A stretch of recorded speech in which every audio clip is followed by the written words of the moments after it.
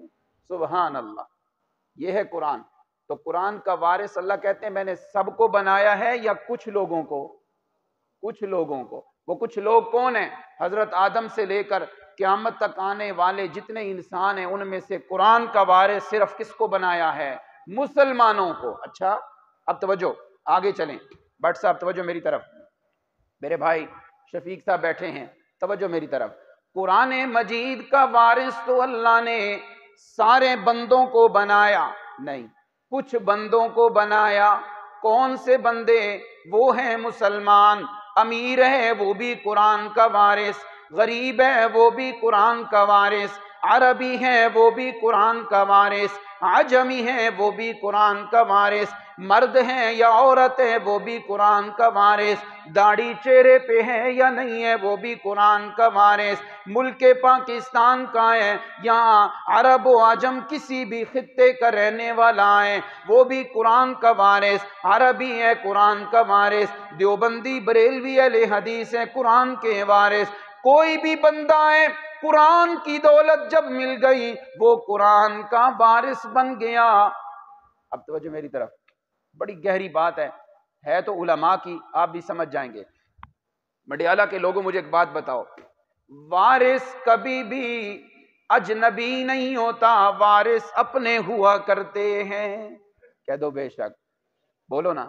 باپ اگر فوت ہو گیا دوسرے محلے کا کوئی بندہ وارث نہیں بنے گا، باپ کا وارث کون بنتا ہے؟ بیٹا، بیٹی، بھائی، یہ لوگ وارث ہوتے ہیں۔ تو اس کا مطلب یہ ہوا کہ وارث کوئی اجنبی نہیں ہوتا، وارث اپنے ہی ہوا کرتے ہیں۔ اللہ فرماتے ہیں اورثنا، میں نے سارے مسلمانوں کو قرآن کا وارث بنایا۔ اللہ کہنا چاہتے ہیں تم اجنبی نہیں، تم تو سارے قرآن کے اپنے ہو۔ کہہ دو سبحان اللہ، قرآن کے کون ہو؟ اپنے ہو۔ وارث کوئی دور کا نہیں ہوتا، وارث قریب کے ہوتے ہیں۔ چودھری اشفاق صاحب یہ بھی قرآن کے اپنے ہیں، میرا بھائی احمد بھی قرآن کا اپنا ہے، میرے بھائی سیف اللہ صاحب بھی قرآن کے اپنے ہیں، اس لیے کہ وارث دور کا نہیں ہوتا، وارث قریب کے ہوا کرتے ہیں۔ سارے مسلمانوں کو اللہ نے قرآن کا وارث بنایا، مطلب یہ ہے سارے قرآن کے اپنے ہیں، کوئی بھی قرآن سے دور نہیں ہے۔ وہ تو ہم دور ہوئے نا، جھوٹ بولا میں دور ہو گیا، رشوت میں نے لی میں دور ہو گیا، میں نے بہن کا حق کھایا میں دور ہو گیا، ہے قرآن کے ہم سب اپنے، وہ تو اپنی بدعملیوں سے ہم دور ہوئے ہیں۔ اچھا ایک اور بات سمجھ آ جائے تو کہنا اچھی بات کی ہے، توجہ میری طرف۔ وارث جو بھی ہو سب کو حصہ برابر نہیں ملتا، ایسی بات ہے نا، جتنے بھی وارث ہوں سب کو حصہ برابر نہیں ملتا۔ اصول یہ ہے بیٹے کا حصہ اور بیٹی کا حصہ اور، بہن کا حق اور ہے، بیوی کا حصہ اور، خامند کا حصہ اور، وراثت سب کو برابر نہیں ملتی، برابر نہیں ملتی بلکہ فرق ہوتا ہے، کسی کو زیادہ کسی کو کم، کسی کو کم اور کسی کو زیادہ، یوں وراثت کی تقسیم ہوتی ہے۔ اللہ فرماتے ہیں اورثنا الکتاب، ہم نے قرآن کا وارث تو سب کو بنایا ہے مگر قرآن سے تعلق سب کا برابر نہیں، کسی کا کم اور کسی کا زیادہ ہوتا ہے۔ اللہ اللہ، کوئی قرآن سے تعلق بناتا ہے، صرف قرآن کا ناظرہ پڑھ لیا، کسی کا تعلق بنا حافظ بن گیا، کسی کا تعلق بنا تجوید پڑھی تو قاری بن گیا، کسی نے تعلق بنایا قرآن کے غوطے، قرآن میں غوطہ لگا کر موتی باہر نکالے تو مفسر قرآن بن گیا، کسی نے تعلق بنایا مولانا حسین علی الوانی بن گیا، شیخ القرآن مولانا غلام اللہ خان بن گیا، پیر طریقت سید عنایت اللہ شاہ بخاری بن گیا، کسی نے تعلق بنایا تو قاضی شمس الدین بن گئے، کسی نے تعلق بنایا مولانا طاہر پنجپیری بن گیا، کسی نے تعلق بنایا تو مولانا امیر بندیالوی بن گیا، کسی نے تعلق بنایا جھوٹ چھوڑ دیا، کسی نے تعلق بنایا اس نے کہا میں وراثت میں فرق نہیں لگاؤں گا، کسی نے قرآن سے تعلق بنایا رشوت کو چھوڑ دیا، سودی کاروبار کو چھوڑ دیا، کسی نے تعلق بنایا تو ماں باپ کا دل دکھانا چھوڑ دیا، کسی نے قرآن سے تعلق بنایا 5 وقت کا نمازی بن گیا، کسی نے تعلق بنایا تو غریبوں سے تعاون کرنا شروع کر دیا۔ اللہ فرماتے ہیں اورثنا الکتاب، جس طرح وراثت سب کو برابر نہیں ملتی، کسی کو کم کسی کو زیادہ، اسی طرح قرآن سے تعلق تو سارے بناتے ہیں مگر قرآن بھی کسی کو برابر نہیں، کسی کو کم ملے گا کسی کو زیادہ ملے گا، کوئی قرآن پڑھے گا تو ساری رات پڑھنے اور سننے کا جی چاہے گا، کوئی قرآن پڑھے گا تو دل کی گرمی بھول جائے گی، کوئی قرآن پڑھے گا رات کے اندھیرے بھول جائیں گے، کوئی قرآن پڑھے گا جی چاہے گا قرآن پڑھتا رہے میں سنتا رہوں۔ اللہ فرماتے ہیں یہ قرآن سے تعلق بنانا تیرا کام ہے، تیری عزت کو بلند کرنا رب ذوالجلال کا کام ہے۔ اللہ اللہ، رمضان آ رہا ہے نا، انشاءاللہ قرآن سے تعلق بنے گا۔ تعلق یہی ہوگا نا پورا رمضان گزر جائے میں ایک پارہ بھی تلاوت نہ کروں، افسوس کی بات ہے، افسوس کی بات ہے۔ آپ یہ تو پتہ ہے فلاں جگہ سے یہ ایپ ڈاؤن لوڈ ہوتی ہے، یہ اکاؤنٹ ایسے بنتا ہے، یہ ایسے بنتا ہے، یہ ایسے بنتا ہے۔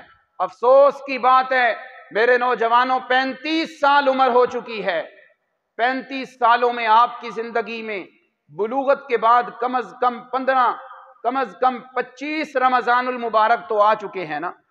کسی کی اگر 30 سالہ عمر ہے، 40 سال عمر ہے، 80 سال 50 سال عمر ہے، سچی بات بتانا کتنے سالوں میں نماز تراویح پوری پڑی ہے؟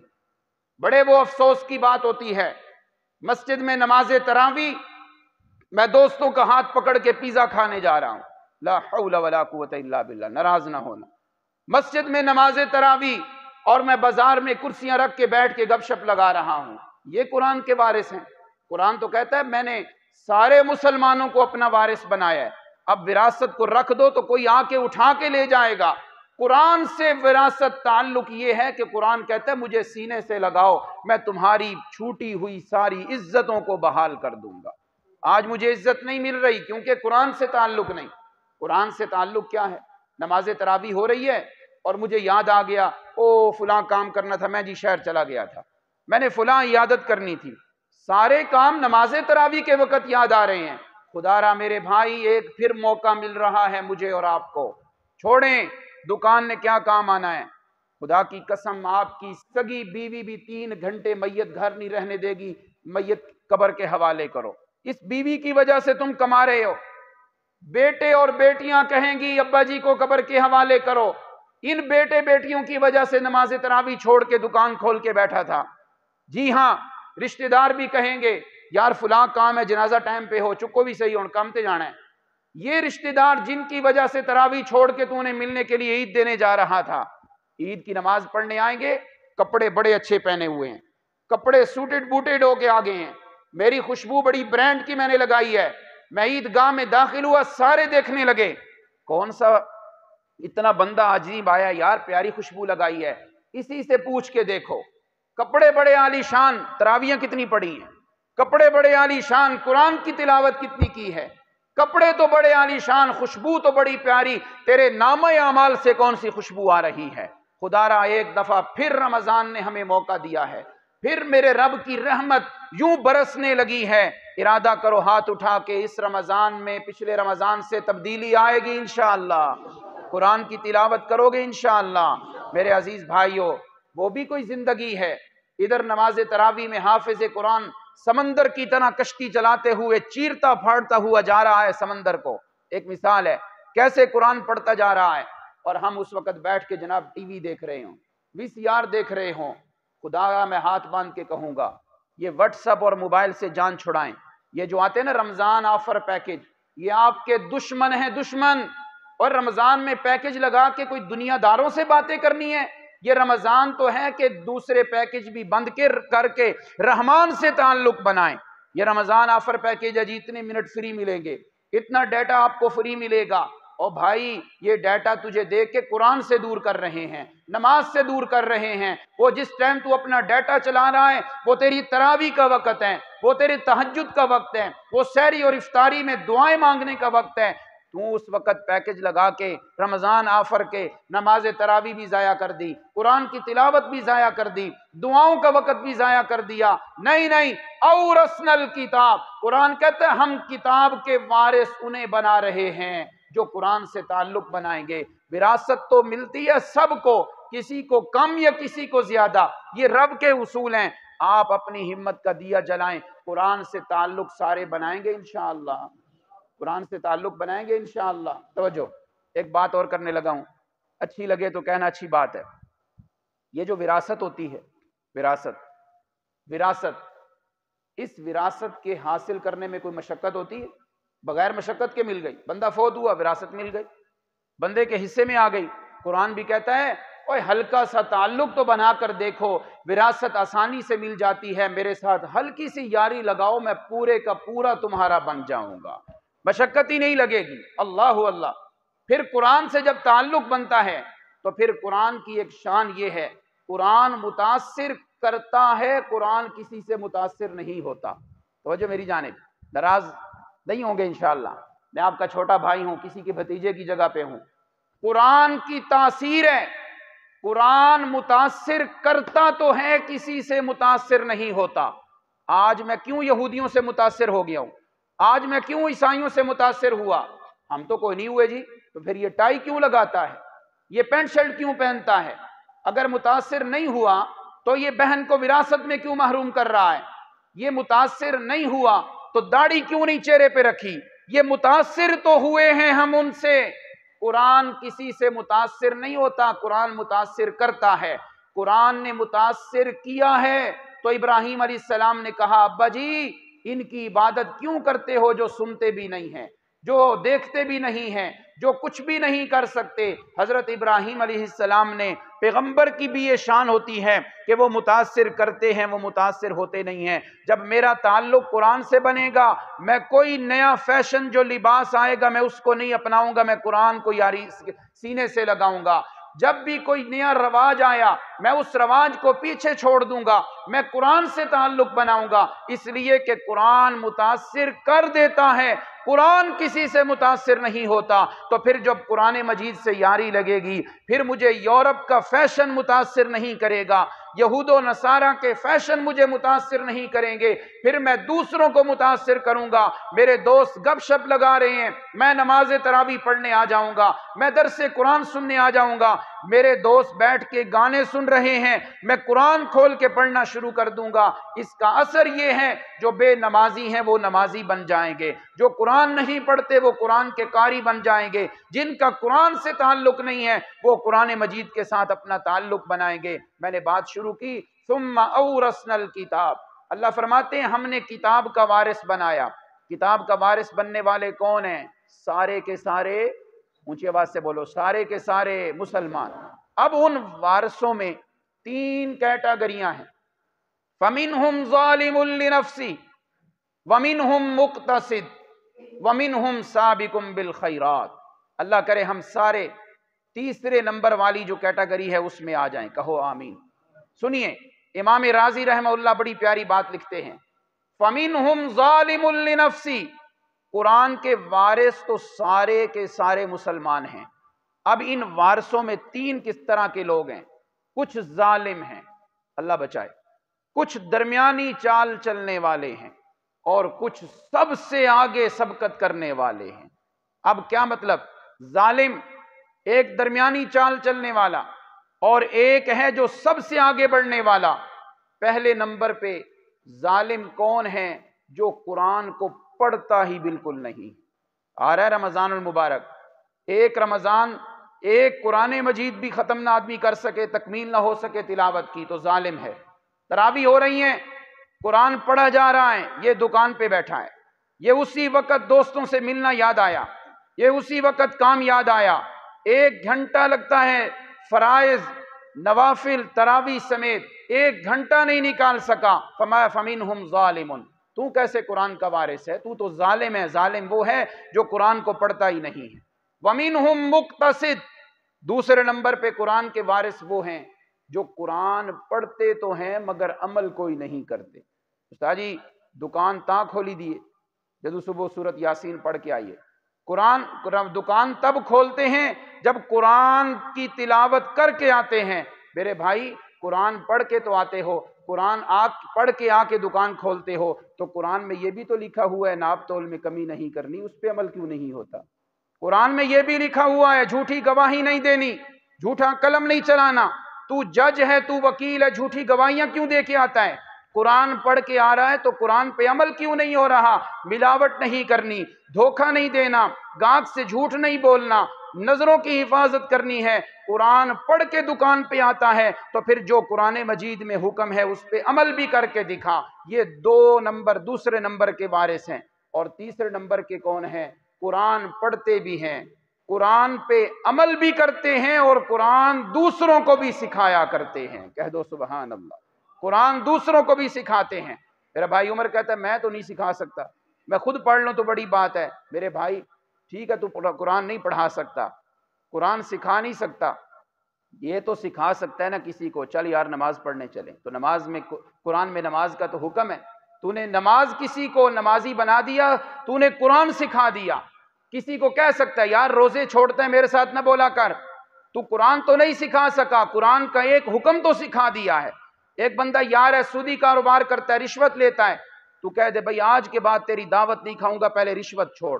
ٹھیک ہے، تو قرآن نہیں سکھا سکا مگر ایک حکم اس کو رشوت والا تو سکھایا ہے کہ رشوت چھوڑ پھر تیری میری یاری ہوگی۔ قرآن کے وارث سارے مسلمان ہیں۔ اب ان وارثوں میں کچھ ظالم ہیں، کچھ درمیانی چال چلنے والے ہیں، کچھ آگے بڑھنے والے ہیں۔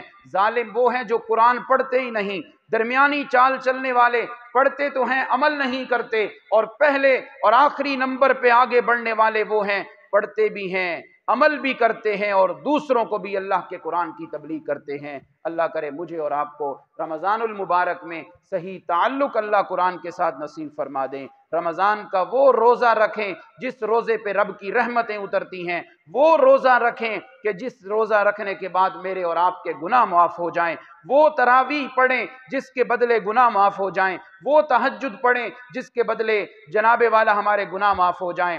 امیروں کی تو افطاریاں ہوں گی، غریبوں کو بھی یاد رکھیں۔ بڑے کس کی خوشامد کر کے افطاری پہ بلواؤ گے، اس سے بہتر یہ ہے کہ اپنے محلے کی بیوہ کو یاد رکھنا، یتیموں کو یاد رکھنا، اپنے محلے کے غریبوں کو یاد رکھنا۔ تو نے افطار پارٹی پہ بڑے بڑے MNA کو تو بلا لیا، وہ یتیموں کو بھی یاد رکھنا، وہ بیوہ کو بھی یاد رکھنا، وہ بوڑھی عورتوں کو بھی یاد رکھنا، اپنے سگے بھائی کو بھی یاد رکھنا، اپنی غریب بہن کو بھی یاد رکھنا، اپنے بھتیجے اور بھانجوں کو بھی یاد رکھنا۔ پھر تیرا قرآن کے ساتھ صحیح تعلق اور رمضان کی تو نے قدر کرنی ہے۔ اللہ عمل کی توفیق دے۔ وما علینا